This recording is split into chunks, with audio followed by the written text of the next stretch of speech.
Esta é a era do Espírito Santo. Jesus disse a seus discípulos que era necessário que ele fosse embora para que o Espírito viesse sobre a igreja. E no dia de Pentecostes, o Espírito desceu sobre os 120 crentes fiéis que estavam aguardando sua presença em Jerusalém e os encheu de poder. Isso foi o cumprimento da profecia de João Batista. Por ocasião do batismo de Jesus, o Espírito Santo foi simbolizado por uma pomba. O motivo de a pomba ser empregada como símbolo do Espírito está relacionado com a natureza e a personalidade dele. A pomba é uma criatura muito branda, e o Espírito Santo também o é. Só começamos a entender a natureza do Espírito Santo depois que começamos a ter comunhão com ele. No Antigo Testamento, não vemos o Espírito Santo como uma personalidade distinta. No Novo Testamento, ele apresenta Cristo de tal maneira que é possível não notarmos como é rica a natureza da terceira pessoa da Trindade. E como podemos chegar a conhecer o Espírito Santo? Só nos tornamos conscientes da sua natureza quando nos entregamos de fato à oração. De todos os evangelhos, o que contém mais referência ao Espírito Santo é o de João. No capítulo 14, ele é identificado como o Espírito da Verdade e como o Consolador. É o Espírito da Verdade porque nos revela a profundidade e o significado da palavra. É o Consolador porque dá ao nosso coração uma paz que o mundo não pode conceder. Para o mundo só existe paz quando cessam as hostilidades. Mas o Espírito Santo nos dá paz em qualquer circunstância. Assim, quando aprendemos a andar no Espírito, aprendemos a viver em paz e em verdade. Então, se alguém não experimenta a verdade em sua vida, ou se não caminha na paz de Deus, provavelmente não está andando no Espírito. O Espírito Santo pode abençoar-nos quando lemos a Bíblia. E ele pode dirigir-nos quando damos testemunho de Cristo. Pode ungir-nos quando pregamos a palavra de Deus ou ensinamos suas verdades. Quem deseja ter uma comunhão íntima com o Espírito Santo precisa orar muito. Eu aprendi isso nos primeiros anos de meu ministério. Eu estava me esforçando muito para ganhar almas para Cristo, mas com poucos resultados. Certo dia, quando orava, o Senhor me falou o seguinte: quantas cordonizes o povo de Israel teria de apanhar se tivesse ido caçá-las no deserto? Bem poucas, Senhor, respondi. Como eles apanharam as cordonizes? Continuou o Senhor. Deus mandara a ventania que trouxera as cordonizes. Ele estava me mostrando a diferença entre ganhar almas sem a estratégia do Espírito Santo e ganhá-la num trabalho de cooperação com ele. Em seguida, Deus me disse uma coisa que transformou totalmente a minha vida. Você tem que aprender a conhecer o Espírito Santo e trabalhar com ele. Eu sabia que era regenerado, sabia que estava cheio do Espírito Santo, mas sempre pensava que o Espírito Santo era apenas uma experiência de vida cristã e não uma personalidade. Então, para conhecer o Espírito Santo, eu teria que passar algum tempo em conversa com ele e também deixar que ele falasse comigo. E foi essa comunhão com o Espírito Santo que operou todas as grandes mudanças que ocorreram em meu ministério. A criação de sistema de células na igreja nasceu da comunhão com o Espírito Santo em oração. A fundação do nosso ministério, crescimento da Igreja Internacional, também resultou da comunhão com o Espírito Santo.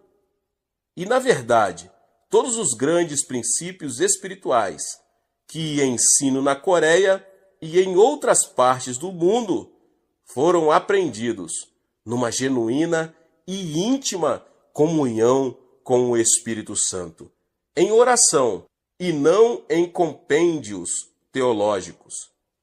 E essa comunhão com o Espírito Santo tem sido vital em minha vida pessoal. Eu não poderia mais viver sem essa doce comunhão com a presença dele, com a qual já me acho tão familiarizado. Pela manhã, sinto um revigoramento que me vem dele e inunda meu coração. E assim tenho forças para enfrentar todos os problemas daquele dia, sabendo que serei vitorioso em todas as situações. Já descobri também que não tenho capacidade própria para resolver os milhares de problemas que me são trazidos diariamente. Mas sei que posso dizer para o Espírito Santo: Doce Espírito, quero contar-te um problema. Sei que conheces a mente de Deus e sabes a solução para ele. E então, com toda a confiança, fico aguardando pela resposta. Já percebi também que essa comunhão diária com o Espírito Santo é imperiosa para mim, pois nesses anos todos descobri que ele me renova espiritual, mental e fisicamente.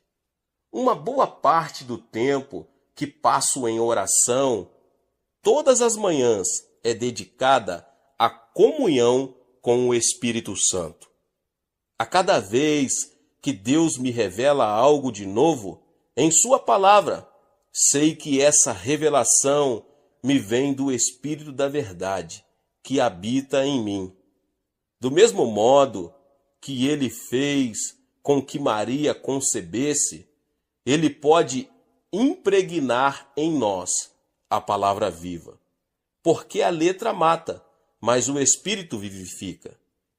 É por isso que milhares e milhares de pessoas fazem fila na porta de nossa igreja, aos domingos, na hora de cada um de nossos 7 cultos. É por isso que nosso culto televisionado na Coreia é um dos programas de maior índice de audiência em nosso país. As pessoas não querem simplesmente que se lhes ensine a palavra, mas anseiam pela verdade, que é ungida pelo Espírito Santo. Paulo vivenciou esse tipo de ensino. Ele testificou o seguinte à igreja de Corinto: Ora, nós não temos recebido o Espírito do mundo, e sim o Espírito que vem de Deus, para que conheçamos o que por Deus nos foi dado gratuitamente. Disto também falamos, não em palavras ensinadas pela sabedoria humana, mas ensinadas pelo Espírito, conferindo coisas espirituais com espirituais. 1 Coríntios 2, 12 e 13. E o Espírito Santo não apenas nos unge ao ministrarmos a palavra de Deus com poder e autoridade, mas também nos protege dos ataques de Satanás. O fato de eu ser pastor da maior igreja do mundo não me livra do ataque de outras pessoas. As agressões que vêm do mundo não me incomodam, mas as que partem de alguns indivíduos que pertencem ao povo de Deus são as que podem nos ferir mais. Então, a comunhão diária com o Espírito Santo pode proteger-nos, se não dos ataques, das consequências deles. Vemos este princípio demonstrado claramente na vida de Estevão, o primeiro mártir da igreja. Estevão proclamava a palavra de Deus com grande poder, como vemos no capítulo 7 de Atos. Todavia, a única reação do povo foi um desejo intenso de matá-lo, devido à convicção de pecados que suas palavras lhe causaram. Ouvindo eles isso, enfureciam-se no coração e rilhavam os dentes contra ele. Mas Estevão, cheio do Espírito Santo, fitou os olhos no céu e viu a glória de Deus e Jesus, que estava em sua direita, e disse: Eis que vejo os céus abertos e o Filho do Homem em pé à destra de Deus. Paulo encerra sua carta à igreja de Corinto com as seguintes palavras: a graça do Senhor Jesus Cristo e o amor de Deus e a comunhão do Espírito Santo sejam com todos vós. E ele se refere à comunhão do Espírito Santo novamente em Filipenses 2:1. Se você está percebendo que suas orações são vazias e não revigoram sua vida espiritual, é possível que não esteja obedecendo à admoestação de Paulo e não esteja tendo comunhão com o Espírito Santo. O Espírito lhe dará a alegria, a paz e a sensação de estar agindo certo, que tanto deseja. Lembre-se de que o reino de Deus não é comida e nem bebida, mas justiça, paz e alegria no Espírito Santo. Paulo escreveu o seguinte, em sua primeira carta à igreja de Corinto, a respeito dos dons espirituais: não quero, irmãos, que sejam ignorantes. 1 Coríntios 12:1. Pois este verso poderia tranquilamente ter sido escrito em nossos dias. Uma grande parte da igreja é ignorante com respeito aos dons e manifestações do Espírito Santo. E muitos daqueles que têm conhecimento sobre esses dons e manifestações espirituais não sabem exercitá-los, nem o momento certo de o fazerem. O Espírito Santo entra em uma pessoa por ocasião de seu novo nascimento. E a Bíblia nos aconselha a buscar, a partir daí, um relacionamento cada vez mais íntimo com Ele. Chamo a isso receber a plenitude do Espírito Santo.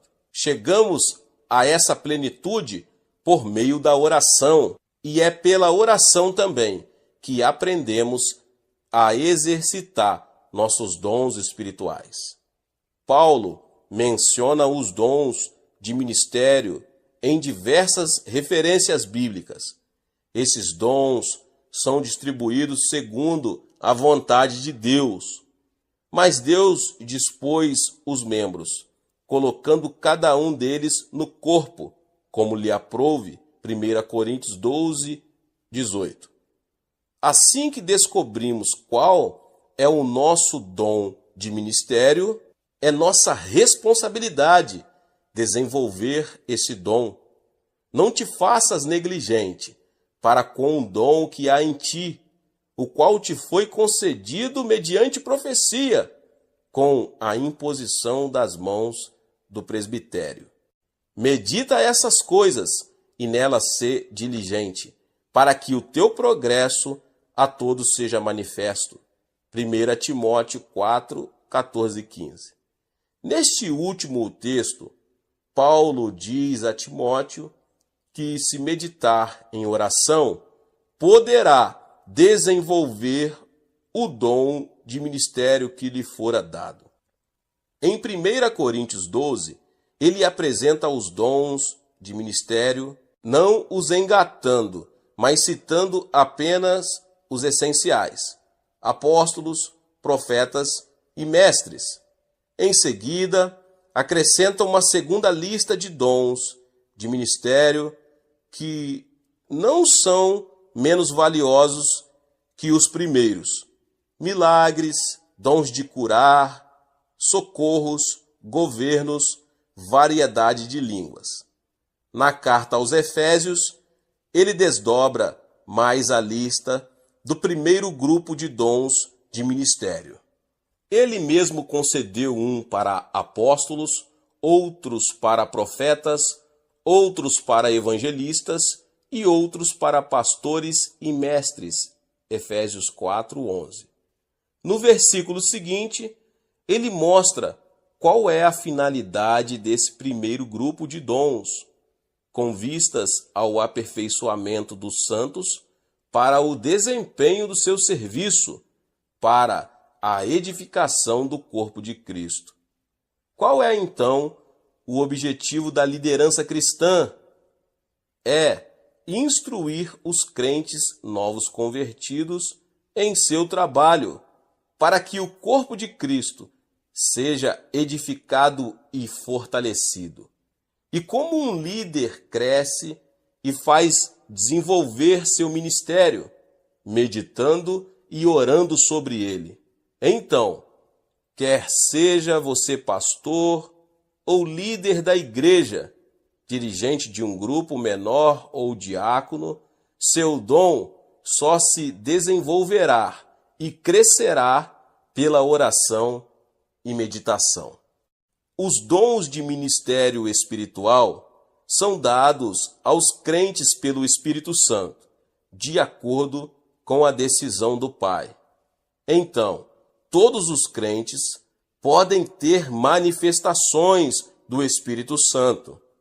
A finalidade dessas manifestações é a edificação de todos que se acham reunidos ali. Paulo diz o seguinte: a manifestação do Espírito é concedida a cada um, visando um fim proveitoso. Porque a um é dada, mediante o Espírito, a palavra da sabedoria, e a outro, segundo o mesmo Espírito, a palavra do conhecimento, e a outro, no mesmo Espírito, a fé, e a outro, no mesmo Espírito, dons de curar, a outro, operações de milagres, a outro, profecia, a outro, discernimento de espíritos, a um, variedade de línguas, e a outro, capacidade para interpretá-las. Mas um só, e o mesmo Espírito realiza todas as coisas, distribuindo-as como lhe apraz, a cada um individualmente. O capítulo 14 da carta de 1 Coríntios é todo dedicado à explicação sobre a prática correta das manifestações do Espírito Santo, principalmente em relação a um culto público. O objetivo principal da manifestação é a edificação de todo o grupo, e não o seu uso para exibição de espiritualidade e a posse dos dons espirituais por parte de um indivíduo. No capítulo 13, que é mais conhecido como o capítulo do amor, o apóstolo não diz que amar é melhor do que ter dons espirituais, mas mostra qual é a motivação correta para a prática dos dons. Entretanto, procurai com zelo os melhores dons. E eu passo a mostrar-vos ainda um caminho sobremodo excelente. 1 Coríntios 12, 31. Observamos que Paulo não está dizendo aí, vou mostrar-lhes uma coisa mais excelente. Não. No capítulo 13, ele está preocupado com o caminho sobremodo excelente. Como Deus é um Deus de ordem, tudo o que se faz numa igreja deve ser feito também em ordem, porque Deus não é Deus de confusão, e sim de paz. Ao ensinarmos aos crentes da Coreia a prática da oração para que a igreja seja edificada sobre uma base bíblica sólida, não ignoramos os dons espirituais apresentados em 1 Coríntios. O meio de se cultivar os dons e manifestações espirituais é dedicar-se à oração. Pela oração, os diversos dons de ministério são operados conjuntamente, em vez de competirem entre si. Pela oração, aprendemos a ter motivação do amor, o qual mantém todos os dons e manifestações espirituais em sua dimensão correta. A oração é a chave da vitória. A Bíblia não consiste apenas em letras impressas em tinta preta sobre um papel branco. É mais que isso. As palavras impressas nela não são meras palavras, são a palavra de Deus. Deus é Espírito e importa que os seus adoradores o adorem em espírito e em verdade. João 4:24. Jesus disse o seguinte: o Espírito é o que vivifica, a carne para nada aproveita. As palavras que eu vos tenho dito são Espírito e são vida. João 6:63. Portanto, o Espírito Santo pode criar em nós uma sensibilidade espiritual, de forma que sejamos capazes de entender a palavra de Deus numa nova dimensão, numa dimensão muito maior. Paulo salienta também este ponto. Mas falamos a sabedoria de Deus em mistério, outrora oculta, a qual Deus pré-ordenou desde a eternidade, para a nossa glória. Sabedoria essa que nenhum dos poderosos deste século a conheceu, porque se a tivessem conhecido, jamais teriam crucificado o Senhor da glória. Mas como está escrito, nem olhos viram, nem ouvidos ouviram, nem jamais penetrou ao coração humano o que Deus tem preparado para aqueles que o amam. Mas Deus no-lo revelou pelo Espírito, porque o Espírito a todas as coisas perscruta, até mesmo as profundezas de Deus. Paulo enfatiza também a importância de se procurar entender a palavra de Deus debaixo da unção do Espírito Santo que recebemos pela oração. Diz ele: ora, o homem natural não aceita as coisas do Espírito de Deus, porque lhes são loucura, e não pode entendê-las, porque elas se discernem espiritualmente. A razão por que o mundo não compreende a palavra de Deus, apesar de toda a sua sabedoria natural, é que a palavra de Deus se situa numa dimensão superior ao conhecimento e sabedoria naturais.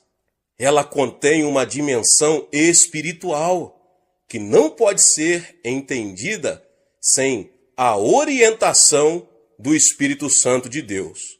Meus irmãos e irmãs, sempre que pego a Bíblia, o mais precioso bem material que tenho, oro ao Espírito Santo. Ó Espírito Santo, abre meus olhos para que possa ver a verdade de Deus em tua santa palavra. E como é maravilhoso estudar a palavra de Deus depois de orar. A fé vem pelo ouvir, e o ouvir pela palavra de Deus, escreveu Paulo aos Romanos.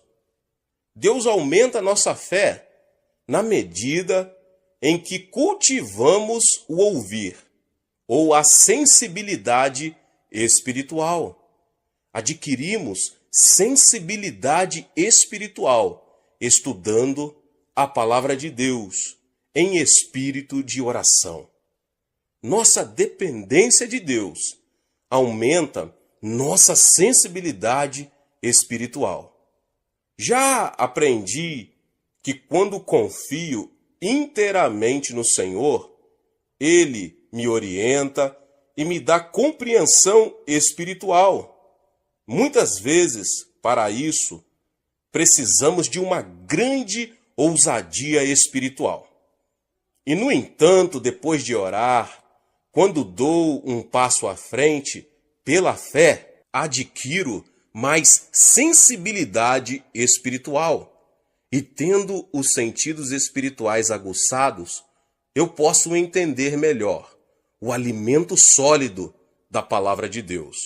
Mas o alimento sólido é para os adultos, para aqueles que pela prática têm as suas faculdades exercitadas para discernir não somente o bem, mas também o mal.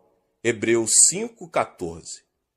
O escritor da carta aos Hebreus está simplesmente expondo quais são as qualificações necessárias a um crente, para que ele possa comer o alimento sólido das Escrituras.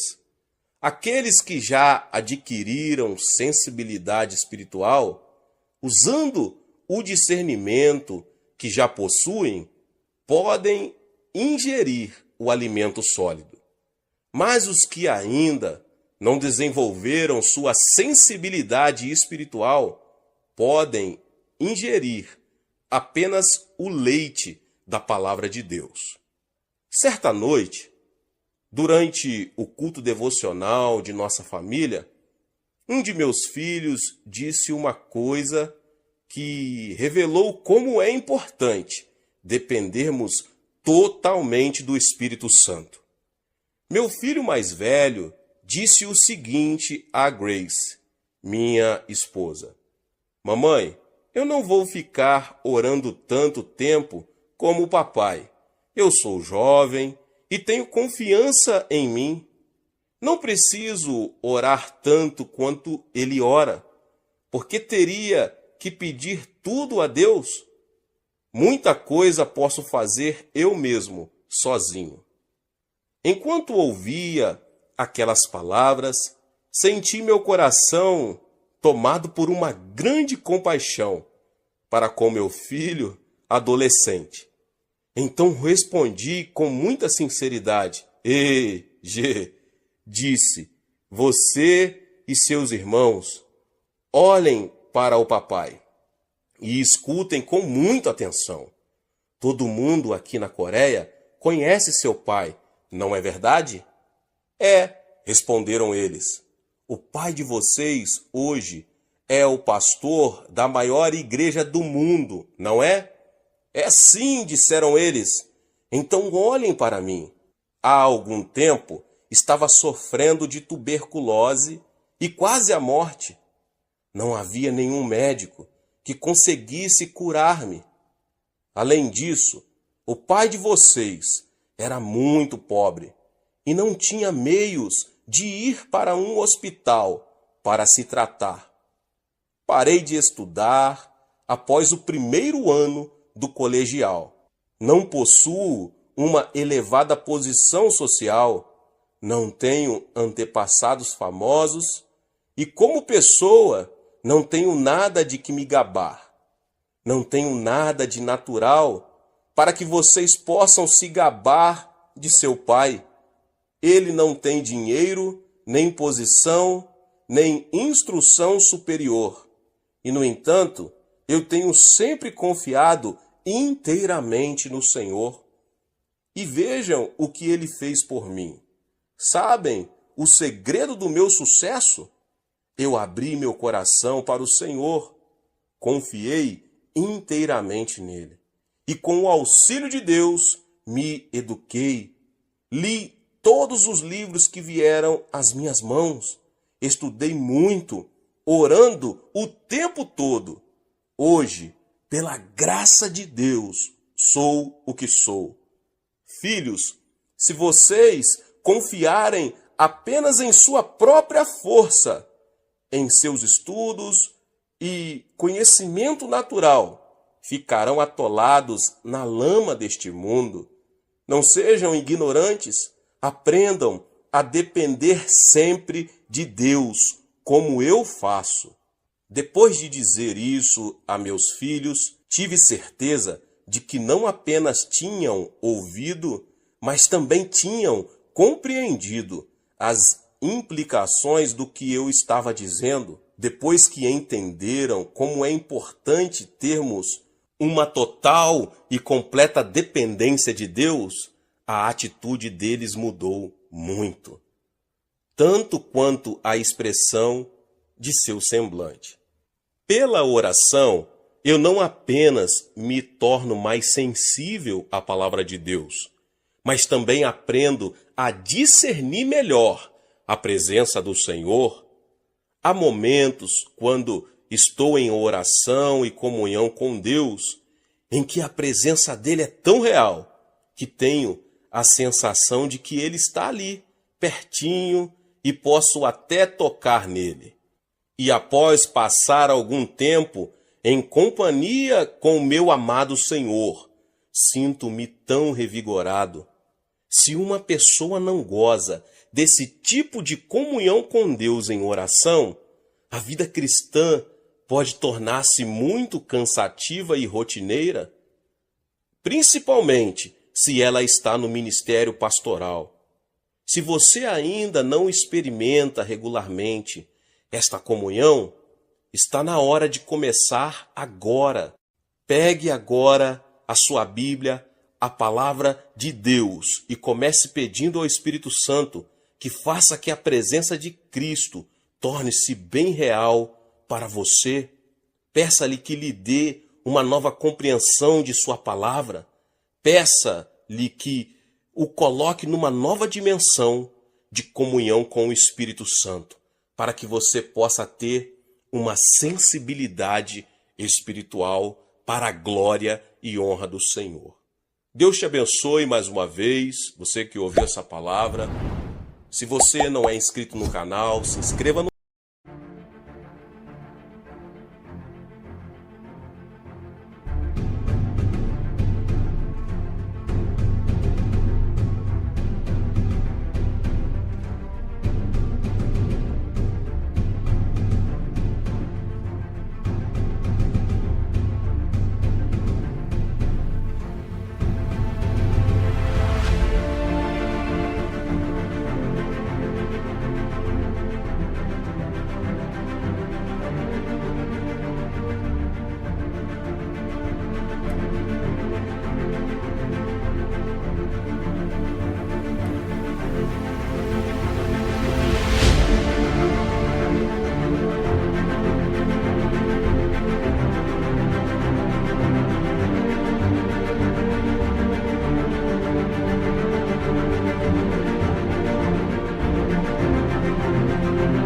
canal.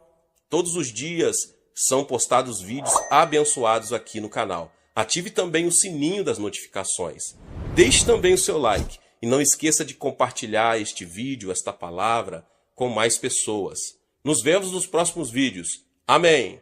Seja membro do canal Vinícius Siqueira e obtenha benefícios que só os membros têm. Então, você que já é inscrito no canal e ativou o sininho das notificações, logo você vê o botão Seja Membro, clique nele e obtenha os benefícios. E o primeiro benefício é que você tem uma mensagem destacada. Quando você faz um comentário aqui no canal, você tem um destaque na sua mensagem. E isso é muito importante porque você mostra para os outros que você apoia este canal. E outro benefício que você tem é que você pode compartilhar os devocionais diários, que são 365 devocionais, que são postados todos os dias aqui no canal. Existe um grupo específico e a pessoa recebe um link que é direcionado para o grupo. E nesse grupo você tem todos os devocionais de todos os dias do mês, que você recebe logo pela manhã, e você tem o benefício de compartilhar esses devocionais com os seus contatos. Esse benefício é apenas para os membros. No YouTube não tem como compartilhar os devocionais, apenas ler na comunidade do YouTube, mas quem é membro tem o benefício de compartilhar com todos os seus contatos e as suas redes sociais. Seja membro!